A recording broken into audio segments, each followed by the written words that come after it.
your purpose doesn't necessarily, and I would argue doesn't have numbers attached to it. It has values and accomplishments, sure, but it has contribution and experience, and it's not measurable in a... It's not a quantifiable way. Yeah, we're so consumed with that. So stuff. the numbers and whatnot are a byproduct of the purpose. They're just going to happen. They don't need to be the focus. That's right. Yeah, they're mile markers. Welcome to the Gyst podcast. It's our hope that the gritty, real, and uncensored insights we share with you will help you get your shit together as you explore and discover what it takes to live your best life on your terms. Today we're kicking off the 6th of a special series on purpose, what it is, and how to find yours. We're talking with our special guest today, Evan Weselake. Thanks, Devin. That was great. Well done. I channeled my inner David. As we all will. Yes. Because everybody will man the battle station at some point. So we've got a fun little conversation. Unfortunately, Richard Booker couldn't make it for this one. So you and I get to jam on the mic, and Vern and Patrick are here more or less to just be educated, but to also share their infinite wisdom as it relates to the conversation. The idea for this podcast is to just get a behind-the-scenes look on what people could expect going to the event. A little background on you, Evan, and where you come from. Not too much. We don't want to, reveal everything. You don't want me to do my talk right here? I'd love for you to do the talk, but that would definitely give a whole bunch of people. Fair, yeah. So why don't we start with purpose? Is such a nebulous thing sometimes, right? And we have our idea of what that looks like. What it means. Why don't you share a little bit about what you think that means? Well, the first thing that comes to me when people talk about purpose is, and it might be the speaker in me or the coach in me, is I go to all these synonyms we use, right? Like what's your purpose? What's your calling? What's your worthy pursuit? And personally, I throw back to those formative teen years when I was exposed to things that might help me become a person I'm proud of. And if you're familiar, there's an author, Carlos Castaneda, and he wrote, "For me, there is only traveling on paths that have heart. On any path that may have heart, there I travel." And often when people talk about purpose, that's where my head goes back to is, okay, well, are you doing something that for you has some heart? Yeah, there's some meaning. There's a driving force behind it. It's not because your parents said you should do it. It's not because you feel like it would be what would the safe road. The safe road, or even the road that everybody's is traveling, and you're like, oh, I should probably do the same thing. Sure. It is a true trailblazing. It's yours. Yeah. It fits. Yeah, because it could be safe for someone else, but for you it's exciting. And so you end up wanting to do, like, you want to run the carpet store because that's, like, thrilling for one person. You practice something really good. It has to really mean something for you. And if carpets is, like, your jam, and there are people who love carpets. I'm selling it. Once upon a time, I was involved in a lot of sport that people would call extreme, except that depending on what I was doing, it wasn't extreme. It was completely within my realm of control and risk management. And no, it's not extreme. Yeah. It's what I love to do, and I feel calm and collected and at peace hanging off this rock 500 feet off the ground. Well, context is king. Yes. Right. And you and I have a different context. And there's nothing wrong with that. Not at all. For me, that would be like terrifying. I hope this life insurance policy pays out. For you, it's this is great. There's a disparity between it's a smooth flow, and I can remember humming. I can remember singing to myself as I climbed Devil's Tower, 100%. and it was wonderful. Mm-hmm. And I'll just offer something with the purpose piece that when I think of purpose, it's not something that you think you want. It's just something that you can't not do. Okay, without it, I'm wrong. I'm off. You must do it. You must. Yeah, there's something driving you. Mm-hmm. Most people, tend to ignore that little voice that's going on, that pull, that curiosity, and we justify why we shouldn't. And I would contend that it's easy to ignore because, to steal Covey, it's quiet. It's super subtle. And it's back there. Yeah. And the busyness of life can make it really easy to not even hear it. Never mind hear it and ignore it. But what happens when you do start listening to it? Not so quiet anymore. Not so quiet anymore. Feels like it's like your go-to, it's what you would decide to do over like the sensible thing, because you've listened to it so much before and it's resulted in maybe success or maybe some fulfillment, so it seems to be like the natural course of action at some point. And even some conspiring starts to happen. You start listening to that little voice back there, Jiminy Cricket, if you want to call it that. It's whispering to you, and as soon as you start listening to it, then other things crop up that fit fall into place, and line up with that voice. And it's pretty cool. It's kind of eerie sometimes how easily things line up. And you're like, it is really eerie. I guess this is happening. And you start getting all freaked out about it because you didn't think it was going to happen because it didn't seem like the safe thing to do. Well, and you point to something else that's really interesting, because I like those faces, by the way. It's in those moments that we put our brakes on and we stop. Yeah. Because life shouldn't be this easy. It's supposed to be like, we got to struggle and grapple and suffering. It's like, this feels too good. Something bad is about to happen. And you try going back into thinking like, what could go wrong? Or this is going to carry me away. Yeah, that's also kind of scary. That's where that fear of success comes from.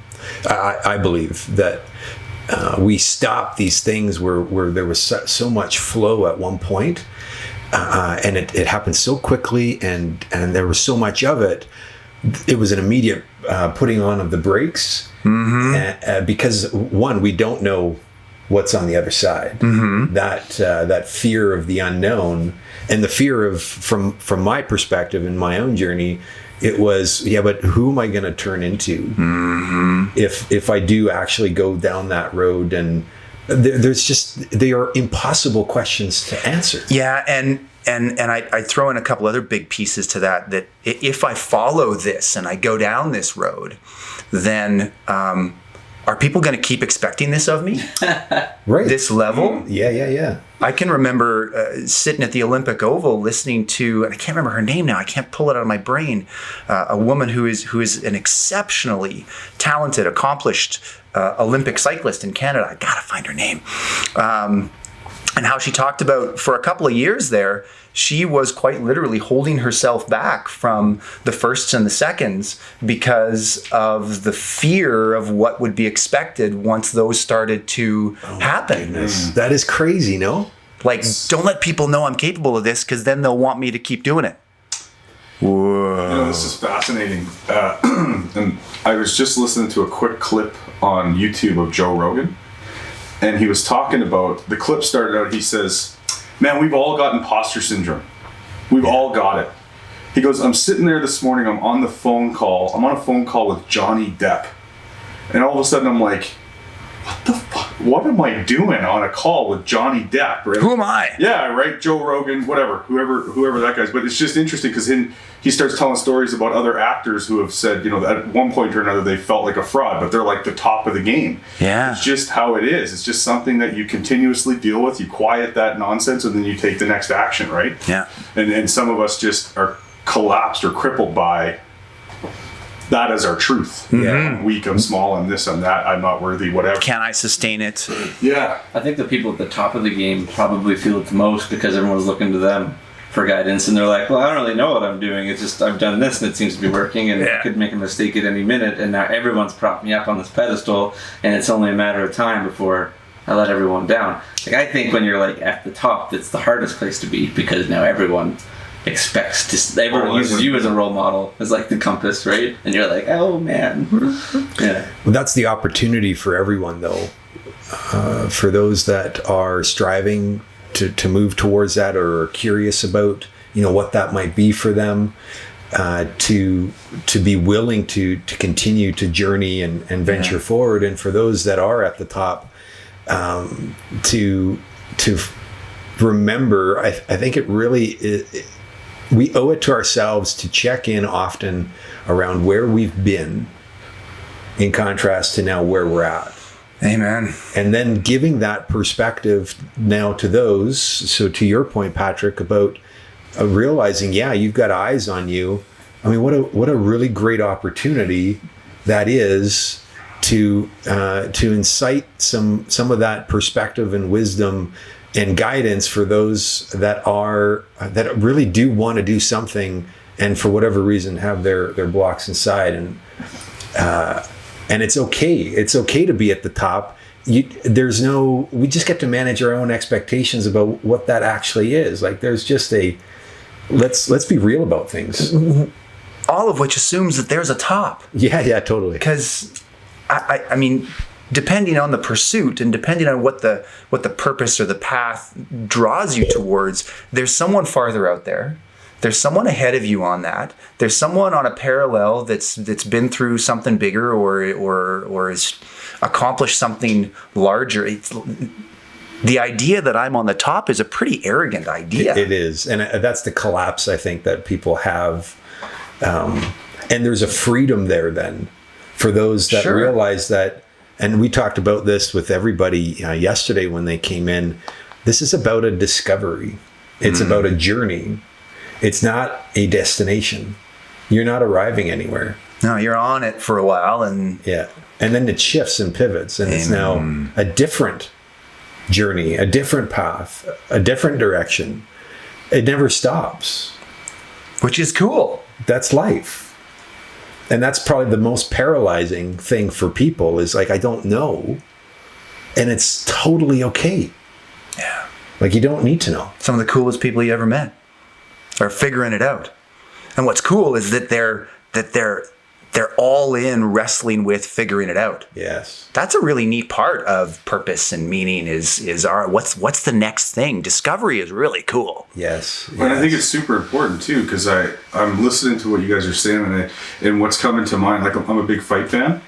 And so what happens is, obviously you're dealing with a limited window, right? I only have whatever it is, 9, 12 years tops. Like, that's a long career.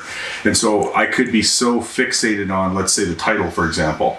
And you'll see a lot of fighters who will get the title, and it's like, you can tell they're in the ring. It's like, wow, the little boy shows up, they're crying. It's like top of the mountain. Then they're on all the press tours and all the rest of it. And then they come in their next fight 6 months later, and it's like, that was the champion. Like, they get annihilated, like, by the next guy who's hungry. Then you have that odd person who keeps the title for a long time because maybe they fight scared or whatever, but then they pivot when they retire and they have this big broadcast career. But some guys fall totally off the radar, they're bankrupt, they go down in a dark place. So looking at what's next and appreciating what you got and where you came from, like, all that's really important. And it raises the question of, what are you in it for? Right. 15 years ago, I was working on a Master's of Science in Sports Psych, and I did a lot of workshops with kids and teams in formative years, and a lot of one-on-one work. I was drawn mostly to ultra endurance athletes, but the question of not what sport are you in, but why are you in it? What do you love about this fight? What do you love about this rink? What do you love about this field? What do you love about this lake? What do you love about this rock? Because the performance is a very fleeting thing, but the experience of why you're in it, purpose, what you're called to experience, and frankly, even the adversity and the people that are in touch with that, they start to really appreciate the adversity of the fight, the rock, the field, the rink. And it was cool to work with the athletes who were figuring it out, because when they got it, they were in the zone. Everything else became that much clearer. Yeah, and it's like, setbacks are no longer crippling. Like, if you get injured or whatever, it's just like, okay, well, the next thing is to get rehabbed and get back out there and keep doing, right? Versus, because that's the thing that you got to do to get to what your purpose is. They're driven by that purpose, not the fantasy of the title or the thing they think they want. I want to be, on top. I want to look good. Oh, I broke my leg, I'm out of the thing. No, I'm just like committed. I'm just going to get better and keep going, right? Yeah, because there's all kinds of things that get in the way of purpose. not the least of which are, I want to accomplish X. Well, all right, so then you get that and you're done. So singular accomplishment is going to get in the way of purpose. It's not about the goal. The construct of a goal, it's really limiting. And we've been fed that in society, right? Like, what are your goals? Mm-hmm. And they're very finite. They're definitive. There's a beginning and there's an end. And so you've hit your goals. But aren't they precursors to their purpose? But they're not if you're not setting it up with a bigger so if your goals are lens. unrelated to what well, you if really you're want just, to do. I'm really pointing to being so consumed about hitting the goal and not looking past it, not realizing that there is something past it. Oh, so there's people that just focus on the Yeah, specific well, look at goals. society, right? The people are unfulfilled and wondering, what else is out there because they've hit those goals. And to Evan's point, it's like, now what? Now what? What do I do now? And They heaven haven't even forbid, thought about it. the goal crystallizes all your focus, except that it crystallizes all your focus 5 degrees off from what your purpose or path is, or 10 degrees off from your purpose or path, because the goal is something easily measured. Well, purpose is not easily measured, It but changes so much. goals, we love, North America loves to add numbers to goals. Our goal is this many percentage, or this many thousand, or this many million, or this many, right? And we add up the numbers of our goals. Well, your purpose doesn't necessarily, and I would argue doesn't have numbers attached to it. It has values and accomplishments, sure, but it has contribution and experience, and it's not measurable in a It's not a quantifiable thing. way. Yeah, we're so consumed with that So stuff. the numbers and whatnot are a byproduct of the purpose. They're just going to happen. They don't need to be the focus. That's right. Yeah, they're mile markers. You're going on a road trip with your family. The purpose is with your family. There's still mile markers. We're going to make it to Banff. We're going to make it to Golden. We're going to make it to Kelowna. We're going to make it to Vancouver. We're going to stay with our aunt and uncle. Okay.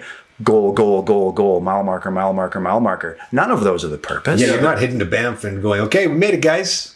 Cool. Yeah. This is Gotta it. go home. See, I see a lot of this speaking to loving the process Yes. rather than where you're going, and using the mile markers as milestones to measure that progress, but doing it because you love being involved in that.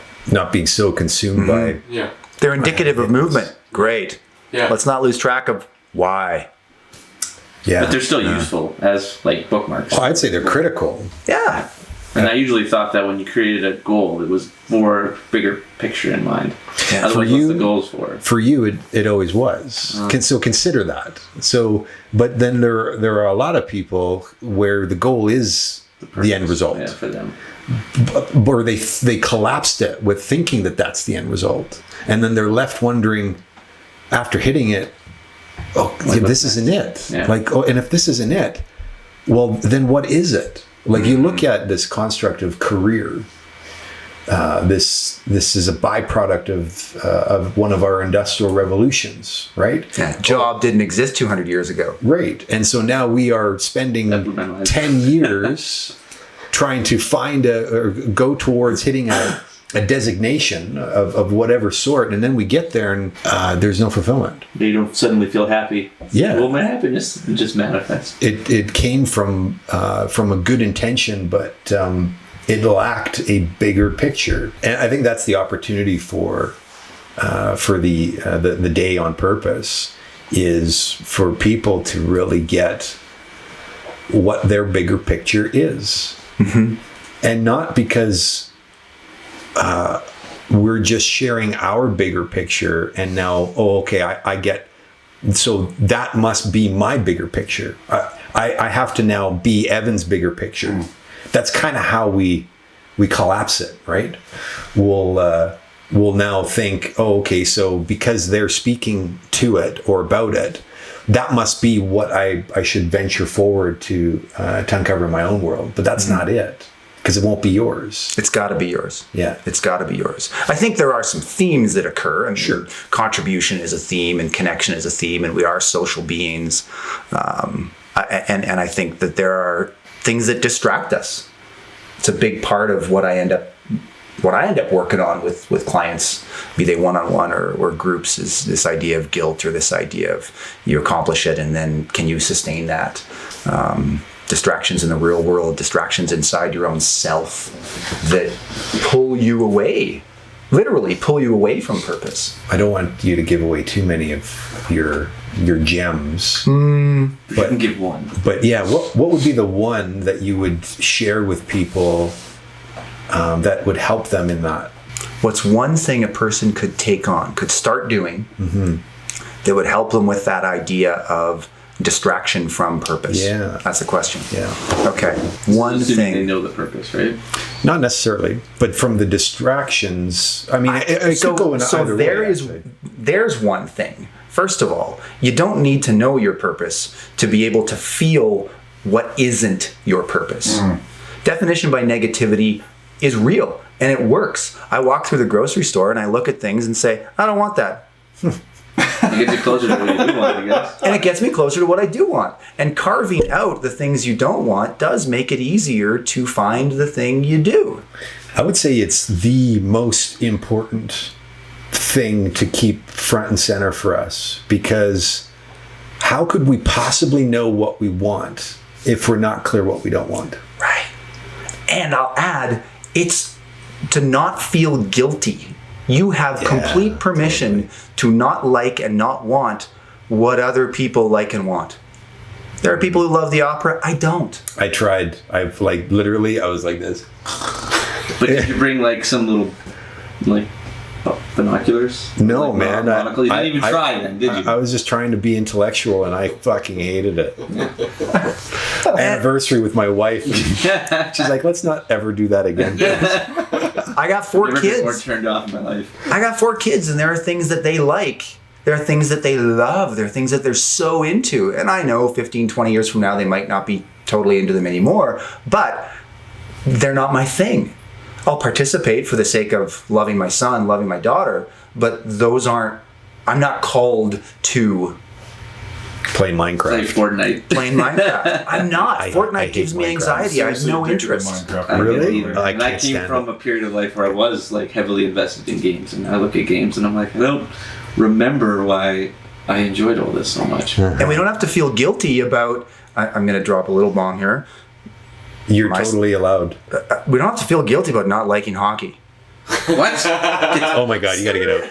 I don't really like hockey, so. You know what's funny though is that you said that and like there was actually a reaction in the room. Oh, we're gonna react to Everyone's like, whatever "What? he said. Hockey? The funny thing I is never even played. I immediately resonated with that because I've never been a sports guy. Me either. I've never really been a sports guy. Although I did play ball when I was a kid, but it was never a thing. And then everybody's celebrating this hockey thing, and I'm like, I'm not on board with this.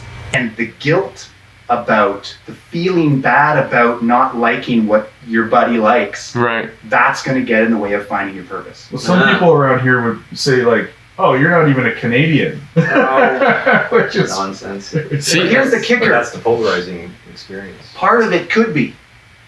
Part of my purpose is time with my kids and supporting them and their learning and their growth. And I will buy hockey tickets and I will go to games and I will make all kinds of commentary on great plays and I will get dirty looks for making great comments about great plays about the wrong jersey color. And for me, supporting my kid and helping them learn is part of my purpose. And recognizing the distinction between I'm loyal to this team versus I'm learning from that play is part of my purpose. I still don't like hockey, but I love my kid and I love learning. You could I love sports.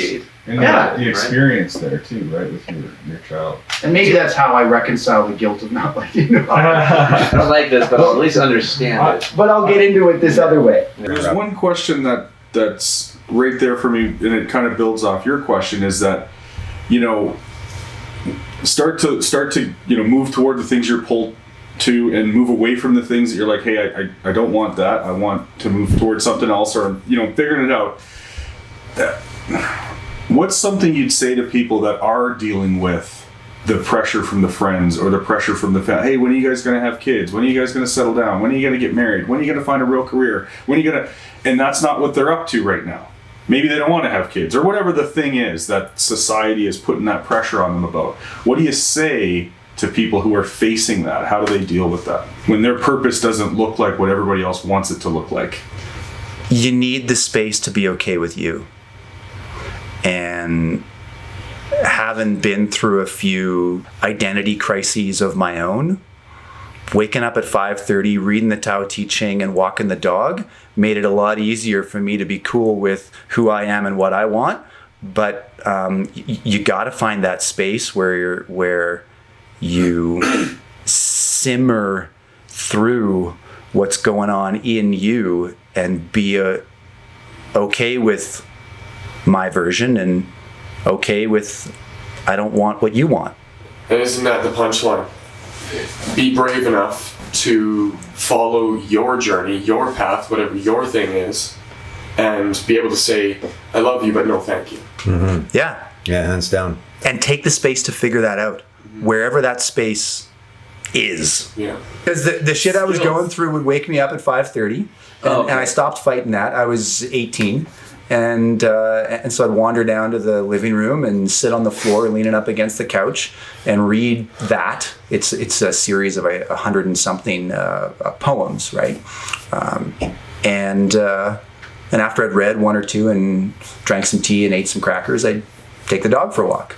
And it was amazingly clarifying for me to be alone in the dark after reading something spiritual. It just compelled me to think in a different way. It's like connected you to yourself in a way that maybe wasn't going to happen from just like more sleep. From lying in bed, tossing and turning. Yeah. You could take a lesson out of that book, eh? Oh yeah, well sleep is my bane, but also my most favorite activity. So it's like That's your most favorite activity? It is, yeah. Well, I mean, some of the most profound insights I've had was from dreams. Oh, sure. Hey, hot tip. The 2 times in your day when your mind is the most open are first thing in the morning and last thing before bed. Oh. And if you're not using those times proactively, productively, in a way that helps you figure yourself out or frankly, those suggestions of the new person you want to become. Yeah, or get in touch with yourself, or frankly even program yourself. I mean, if you're watching TV last thing before bed, TV's programming you. Oh.